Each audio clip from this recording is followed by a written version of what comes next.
Jamani, nimekuja kuambia kitu kimoja leo. Kwenye haya maisha bwana, usiishi na chuki na mtu. Yaani usiishi kwa kumchukia sana mtu. Hasira zipo, lakini usiishi kwa kumchukia mtu. Hata kama imetokea mtu kakufanyia mabaya kiasi gani. Yaani imetokea amekufanyia mabaya ambayo inafikia hatua ukiyafikiria mabaya hayo yanakuumiza nafsi yako, roho yako inapata maumivu. Yaani nafsi yako inakuwa inanung'unika muda wote kwamba fulani kwa nini kanifanyia hivi?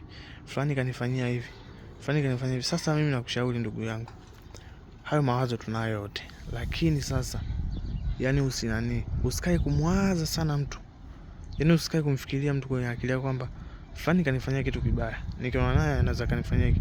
Wewe achana naye, weka malengo yako, weka mawazo yako ambayo unaona haya mawazo kwa muda huu yatafaa kunipunguzia mawazo fulani, ila usije ukadanganyika kwamba eti mawazo yanatolewa kwa pombe, mawazo yanatolewa sijui kwa kuvuta sigara, mawazo yanatolewa kwa kufanya kitu hiki na hiki ambacho ni kibaya. Huo mchongo mwanangu usifanye. Yaani ukishakunywa pombe kwanza, akili zako zinavurugika, mambo yako yanaharibika kichwani.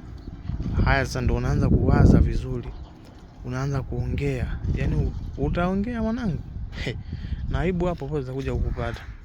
Kwamba huyu anyogi amekunywa pombe anasema hiki na hiki. Umeona?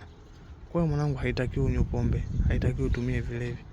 Haitakiwi ufanye kitu chochote kile ambacho unakiona ni hatari kwa afya yako. Yaani usitumie kitu chochote ambacho kinaweza kutoa ufahamu wako wa akili ukaanza kufikiria vitu vingine vya tofauti.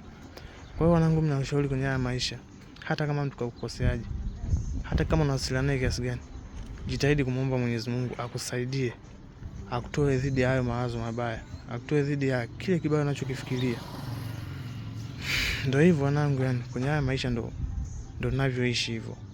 Usikae kumchukia mtu sana, hata kama unamchukia, jitahidi basi kupunguza hasira juu yake. Jitahidi kumfikiria mambo mema. Jitahidi kufikiria mawazo mengine yani ambayo ni tofauti na mawazo unayomwazia mtu huyo. Umeona watu wangu? Kwa hiyo mimi nawakubali sana. Asanteni kwa support zenu. Nashukuru kwa kuwa umeendelea kusubscribe channel yangu na mambo mengine. Asanteni sana.